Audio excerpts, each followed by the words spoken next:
आज हम बात करने वाले हैं कक्षा 12 के इतिहास विषय के प्रश्न पत्र के बारे में। किस तरह के प्रश्न इस परीक्षा में पूछे गए थे, ये जानने के लिए इस पूरे वीडियो को आप जरूर देखिएगा। चलिए वीडियो को शुरू करते हैं। अगर आप चैनल पर नए हैं तो सब्सक्राइब जरूर करिएगा। हम यहाँ पर देख लेते हैं। समय आपको 3 घंटे 15 मिनट का मिलेगा और पूर्णांक जो होगा 100 का होगा। और आप जो है निर्देश को ध्यान से जरूर पढ़िएगा। ठीक है, आगे हम देख लेते हैं। यहाँ पर खंड का की शुरुआत हो जाएगी बहुविकल्पी प्रश्नों की।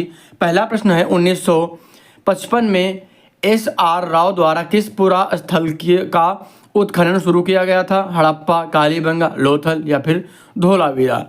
उसके बाद अगला प्रश्न है अर्थशास्त्र की रचना किसने की थी? भारवी ने, बाणभट्ट ने, कौटिल्य ने या फिर कालिदास ने। और इस प्रश्नों को मैंने बोर्ड परीक्षा से पहले बताया भी था, इसीलिए कह रहा हूँ कि सब्सक्राइब जरूर करिएगा। बोर्ड परीक्षा से पहले मैं बहुत सारे ऐसे वीडियो आपको प्रोवाइड करवाता हूँ, उपलब्ध करवाता हूँ, ताकि आपकी तैयारी बेहतर हो सके। इसीलिए कह रहा हूँ कि सब्सक्राइब करिएगा। बाकी टेलीग्राम चैनल भी ज्वाइन कर सकते हैं। अभी इस प्रश्न पत्र को आप हल करिएगा। बाद में मैं इसका सोल्व पेपर भी अपलोड कर दूंगा, उसे आप देखिएगा, नोट करिएगा और इस प्रश्न पत्र में बताए गए सभी प्रश्नों को एक बार जरूर हल करिएगा। हम यहाँ पर देख लेते हैं अगला प्रश्न। प्रयाग प्रशस्ति के लेखक कौन थे? हरिसेन, रविकीर्ति, हर्ष या फिर समुद्रगुप्त। महावीर का जन्म स्थान क्या था? कुंडग्राम, राजगृह, मिथिला या फिर वाराणसी। उसके बाद किताबुल हिंद के लेखक कौन थे? Alberuni, Ibn Battuta, Duarte Barbosa, Abdur Razzaq. Rihla नाम से प्रसिद्ध यात्रा वृत्तांत की रचना की थी, किसने की थी आपको बताना है। उसके बाद आर्य समाज की स्थापना किसने की थी? उसके बाद अगला प्रश्न है आर्य समाज की स्थापना किसने की थी? राजा राम मोहन राय, मोहिंद, महादेव गोविंद रानाडे, विवेकानंद या फिर दयानंद सरस्वती। हम्पी को यूनेस्को द्वारा विश्व पुरातत्व स्थल घोषित किया गया था 1876 में, 1902 में, 1947 में या फिर 1986 में। आपको बताना है, कमेंट जरूर करिएगा आप। विजयनगर साम्राज्य की स्थापना किसने की थी? हरिहर एवं बुक्का ने, कृष्णदेव राय ने, रामा राय ने, देव राय द्वितीय ने। और इसके बाद कर इक्काल अम्मैयार उपासक थी, विष्णु के, शिव की, सूर्य की या फिर बुद्ध की। आपको बताना है। और यहाँ से शुरुआत हो जाएगी अति लघु उत्तरीय प्रश्नों की, जो कि 2-2 नंबर के होंगे। खंडब्बा की धौलावीरा का उत्खनन सर्वप्रथम किसने प्रारंभ किया था? मेगास्थनीज कौन था? अशोक के इतिहास में सर्वाधिक महत्वपूर्ण स्रोत क्या हैं? अंडाल कौन थे? खालसा पंथ की स्थापना किसने की थी? यहाँ से शुरुआत हो जाएगी खंड गा की लघु उत्तरीय प्रश्नों की। यहाँ पर 16 नंबर प्रश्न है हड़प्पा धर्म पर एक संक्षिप्त टिप्पणी लिखिए। अलबर्नी के बारे में आप क्या जानते हैं? ये 5-5 नंबर के प्रश्न हैं। सूफी मत के प्रमुख सिद्धांतों का वर्णन कीजिए। शंकर देव पर एक संक्षिप्त टिप्पणी लिखिए। संथालों ने ब्रिटिश शासन के विरुद्ध विद्रोह क्यों किया? नमक सत्याग्रह पर एक संक्षिप्त टिप्पणी लिखिए। हम आगे देख लेते हैं। यहाँ से शुरुआत हो जाएगी खंड घा की विस्तृत उत्तरीय प्रश्नों की, और सारे प्रश्न जो हैं 10-10 नंबर के होंगे।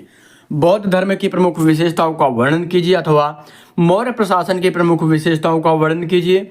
अगला प्रश्न, इस मरारी बंदोबस्त के बाद बहुत सी जमींदारियां क्यों नीलाम कर दी गई? अथवा 1857 के घटनाक्रम को धार्मिक विश्वासों ने किस सीमा तक निर्धारित किया?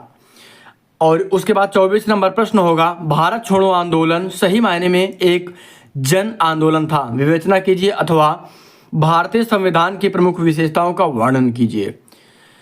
और यहाँ से शुरुआत हो जाएगी खंड अंगा की। यहाँ पर क्या होगा? निम्नलिखित ऐतिहासिक तिथियों से संबंधित घटनाओं का उल्लेख कीजिए। 1-1 नंबर के सारे प्रश्न होंगे।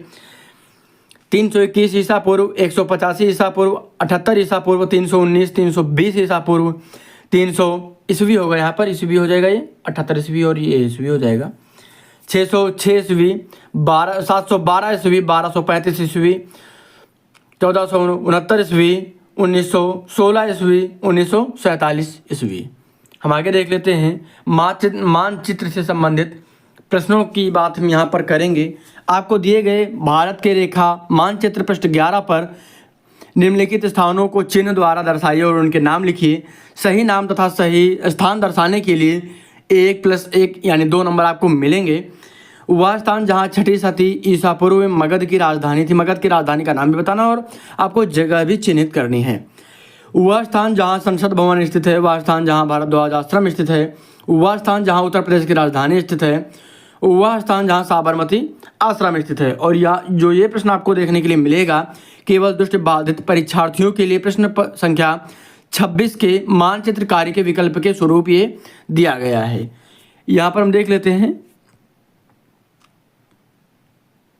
निर्देश आप पढ़ लेंगे। यहाँ पर निम्नलिखित प्रश्नों के उत्तर अपनी उत्तर पुस्तिका में लिखिए, मानचित्र का प्रयोग ना कीजिए।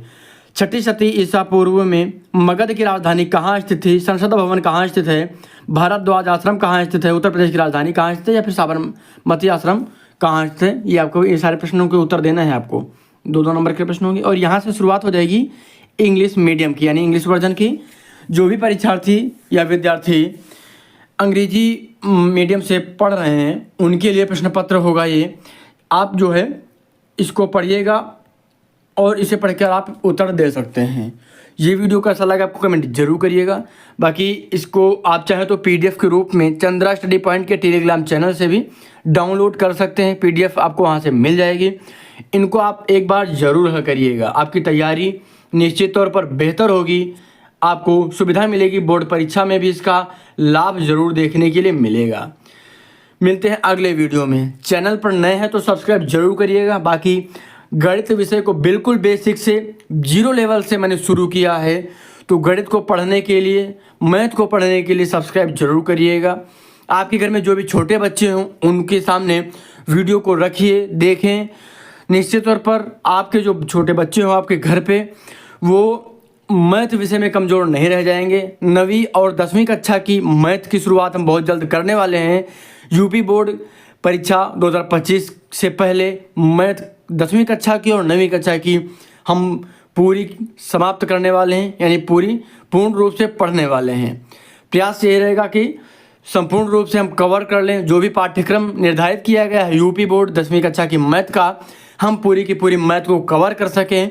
इसीलिए सब्सक्राइब जरूर करिएगा। आपके मन में कोई भी कमेंट है तो ज़रूर कमेंट करिएगा, हम आपके कमेंट के आधार पर वीडियो बनाने का प्रयास करेंगे। मिलते हैं अगले वीडियो में। वीडियो को पूरा देखने के लिए आपका बहुत बहुत धन्यवाद।